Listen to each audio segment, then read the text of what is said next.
See Bill Search right on the page. Make your search as general or specific as you like. It's online and free. The C-SPAN Video Library. It's Washington your way. Washington Journal continues.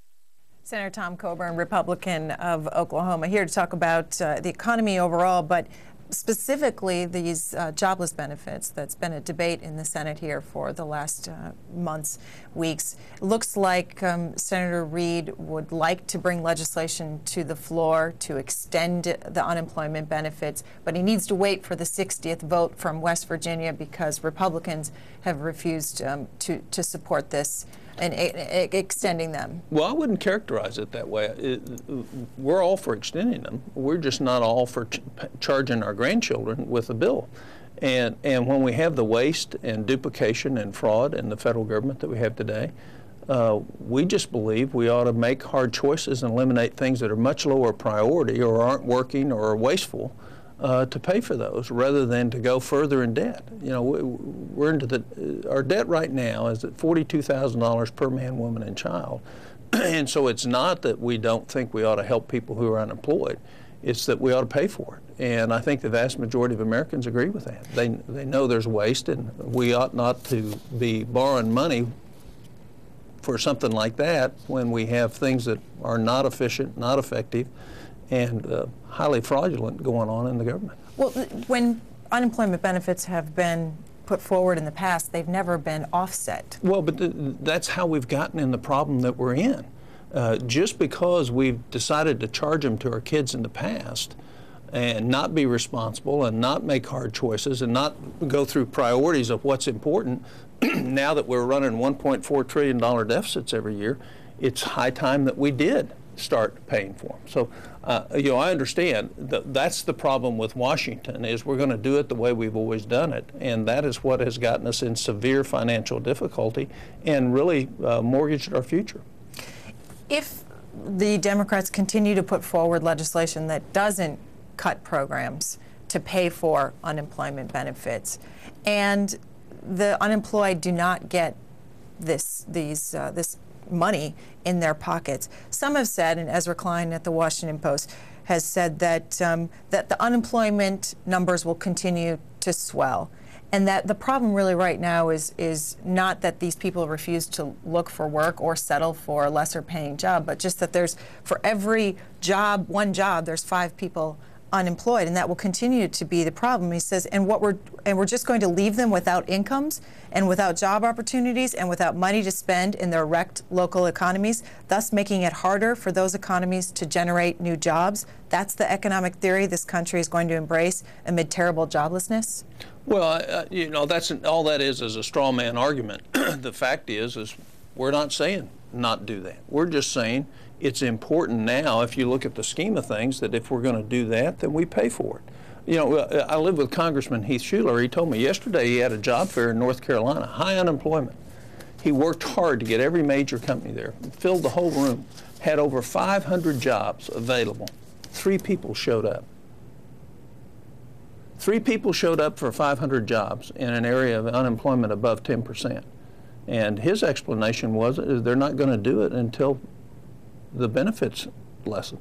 So, and that may not be an exact interpretation of what his words were, but the fact is there is a negative aspect to continuing unemployment. But we haven't approached that. What we've said is let's pay for the things we're going to do now rather than charge it to our children.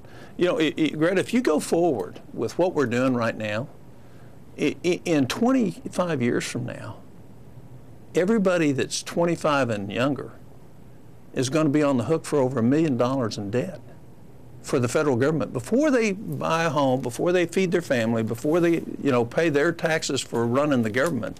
They're going to pay interest of $60,000 to $70,000 a year, more than what our family incomes are today. So this is not a small problem. We didn't get into it fast, but it's time we start making the hard choices, the same choices every family makes when they sit down and say, here's our budget.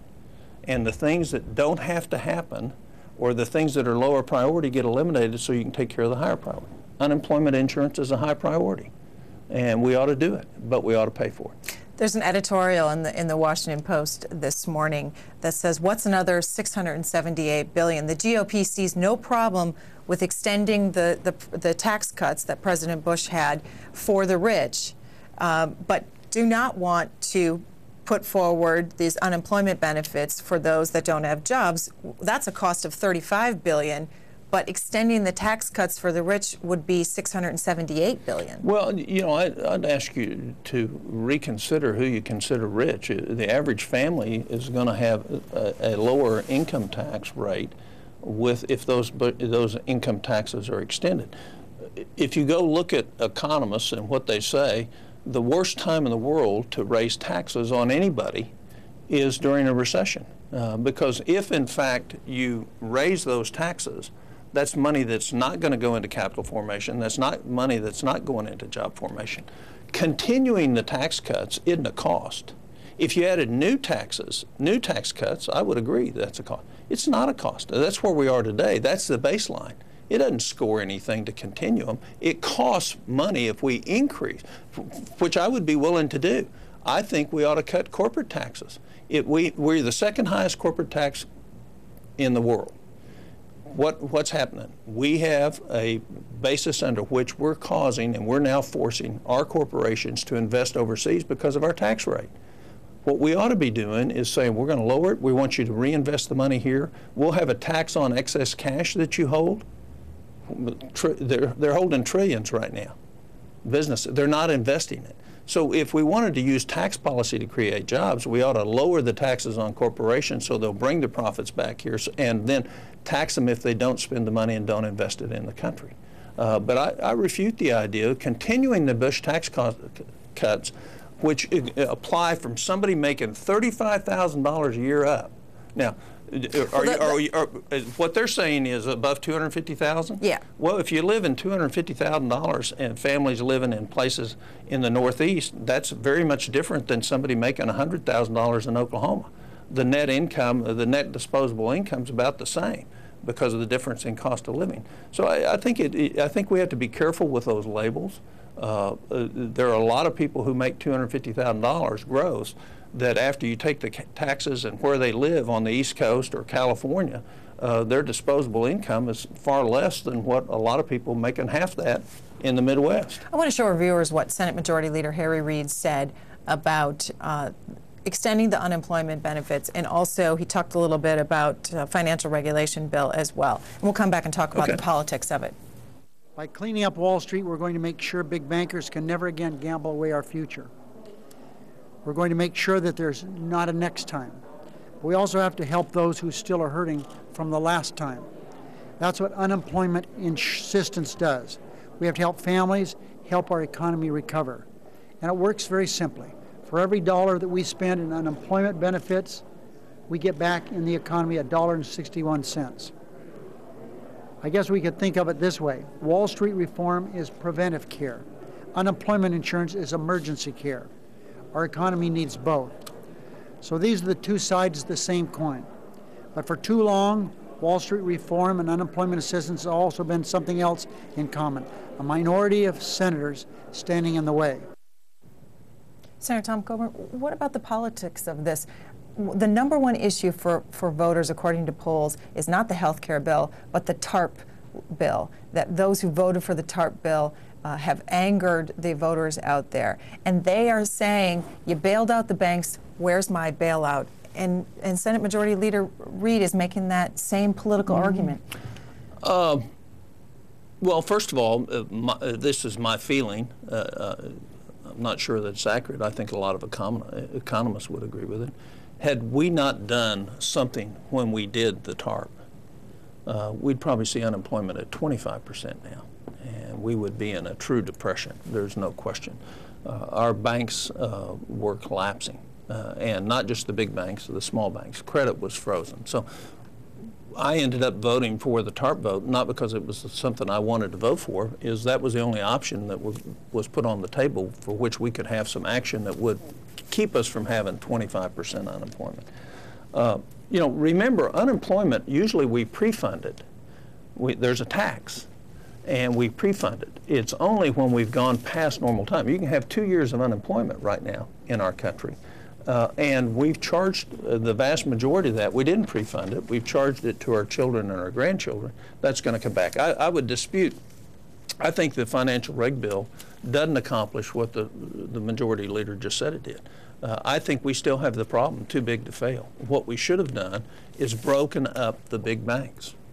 And in other words, make it to where if one of them fails, it's not going to impact our whole economy. We didn't do that. We didn't fix Fannie Mae and Freddie Mac. We didn't adjust the Community Reinvestment Act. The very things that caused us to start trying to loan money to people who couldn't pay it back and then incentivize the system, and greed took over. But the large banks were the ones that got us in trouble because they had bet on the come. And so one of the ways to do that is to have smaller banks where you're not dependent on 9 banks that control 60% of the deposits in this country. I think we've failed with the financial regulation bill. To me, it's not partisan. I don't think we fixed the real problem. And the proof of that is ask the banks, the big banks in New York, whether they like this bill. They like it. If they like it, I don't. And the average American shouldn't like it if the banks like it. Next, first phone call comes from a Republican in Round Rock, Texas. You're on the air with Senator Tom Coburn. Thank you. Go Senators. Sir, I'm a Republican for the first time. Before Bush, I voted for Barack Obama. The thing that I don't understand is President Reagan raised taxes 36 times. He also did the immigration, reform immigration. And now you are trying to tell me that raising taxes is not going to help, it's going to hurt. I am self-employed. I made $30,000 last year, and I paid taxes. I've been in my own business for 14 years, and I paid taxes every year during the Republican administrations. But Exxon, who made billions of dollars, didn't pay a single tax. And you're going to tell me that's equal?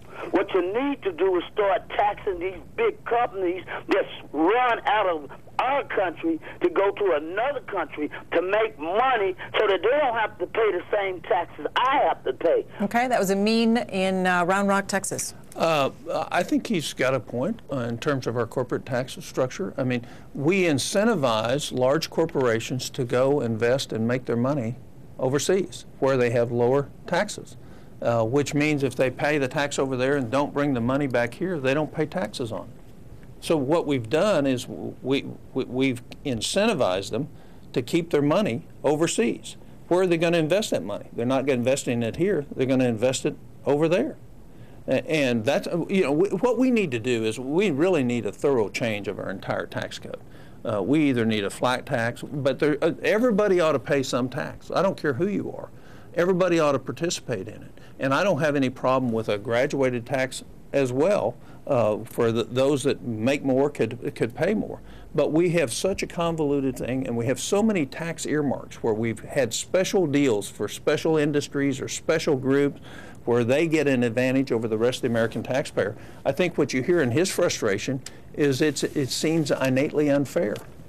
And I would have to agree with him. It is unfair. And if he's self-employed, he's paying both sides of the Medicare tax. He's paying both sides of the Social Security tax. I mean, he's really getting hit. Would you support a value-added tax? No.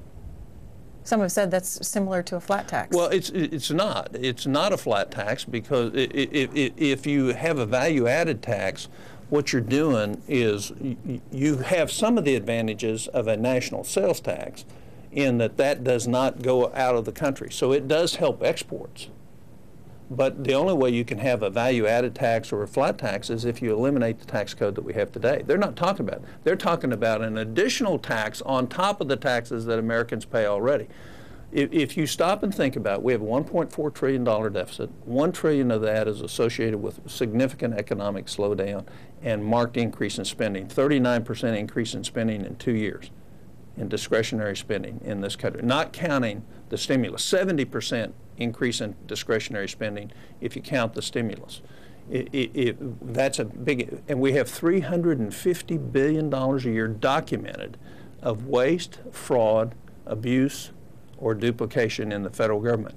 it would seem to me that most Americans would want us to get rid of the waste, the fraud, the duplication, and abuse, the $350 billion, before we start raising their taxes. Alexandria, Virginia. Fred, Democratic line. Oh, pleasure talking to you, Senator. Good morning. Good morning. I was wondering about the issue a few years ago where then Senator Obama did address the Whirlpool issue and the Mexico move, the transparency behind most of that, and on and on.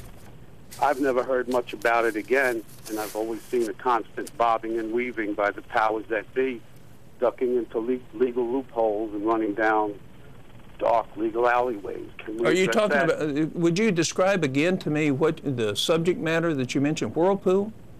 I believe it was one of the largest washing machine manufacturers. They've moved their entire Manufacturing? entity, yes, to Mexico, I believe, but I could be wrong on that. Yeah.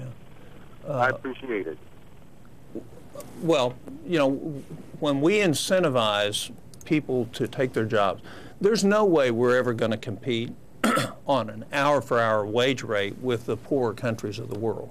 But what we can do is make it more beneficial for jobs to stay here by lessening the cost of government. And I'm not talking about lessening regulation, but lessening the cost of government. It's interesting that he's talking about a big business, Whirlpool. They've made a decision, evidently, and I don't know the details of it, so I don't want to speak in ignorance on it, but we have created incentives for people to move their manufacturing out here. But it's not all wage related. It is the bureaucracy and maze. It now, for the average small business with 50 or smaller employees, the per year cost of federal government regulations is over $7,800 per employee per year. Now, the question is I'm not saying the regulations are bad. Could we be administering the things that we think are important through the law at a very much lower cost to the employers so that it makes them more competitive? And so we need to think about what we're doing at the federal level that inhibits our ability to be competitive worldwide. And what are the incentives that cause a company like Whirlpool, and again, I don't know the details, to pick up and move out of this country? What's happening right now, I can tell you with the health care bill, all the pharmaceuticals are moving out, which is some of our highest paying jobs. We have pushed them out of this country, and that's what they're doing. They're going to be closing plants, and they're going to be manufacturing outside of this country. Defiance, Ohio. Daniel, Republican line, you're next. Good morning, Senator. Good morning. Two things. First off, why don't you broadcast enough that the Republicans in the last 6 months have tried numerous times to get Mr. Reid, the liar that he is, to use the unspent stimulus money to extend benefits for the unemployed. Mr. Reid stands there, lies through his teeth, and says that the Republicans are the party of no, but then doesn't say anything about using the unspent stimulus money. This is easily documentable for anybody to do. All they got to do is check the congressional archives and see it's right there. Congressman? Well, I think they give a lot of excuses. When this first happened, Jim Bunning did it, we worked out something. The next time I objected to it, we actually had an agreement with Majority Reid, myself, Senator McConnell, and Senator Levin before we went on a break that we would pay for it. We figured up, we came together on how we would pay for it, and we sent that message to the House, and the answer back from the Speaker was, we're not going to set the precedent that we start paying for things around here, which is exactly the mindset that the Americans are upset about. You know, if we had a surplus and we hadn't had the mistakes of both sides of administrations and both whoever managed Congress, whether a Democrat or Republican, if we weren't in the financial shape we were in, maybe it wouldn't be important. But today, what is at risk, Greta, is us becoming similar to Greece. Our gross debt right now is at 92% of our GDP. The best economists in the world saying that's suppressing our growth right now, at least 1%. That's 1.5 million jobs a year that we're not getting because we have all this debt. So what we ought to be doing is we ought to be making the hard choices. We ought to be eliminating things. Like we have 105 programs that in 105 different federal programs that incentivize young people to go in math, engineering, science, and technology. Not one of them has a metric on it. That's across 6 different agencies. We're paying for the bureaucracy and the overhead for 105 different agencies to run programs that do exactly the same thing. And how much money is that? It's hundreds of millions of dollars. Well, and that's one. We have 640 different things just like that.